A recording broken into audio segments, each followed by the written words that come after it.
మా ఇంటి పేరు పశువుల పాక, పక్కింటి పేరు ఒలీవల తోట, ఎదురింటి పేరు కల్వరి కొండ, మావాడ పేరు సియోను కోట.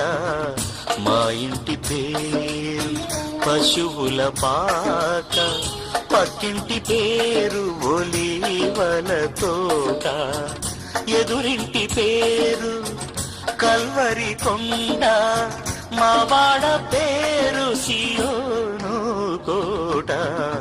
మా ఇంటి పేరు పశువుల పాక, పక్కింటి పేరు ఒలీవల తోట.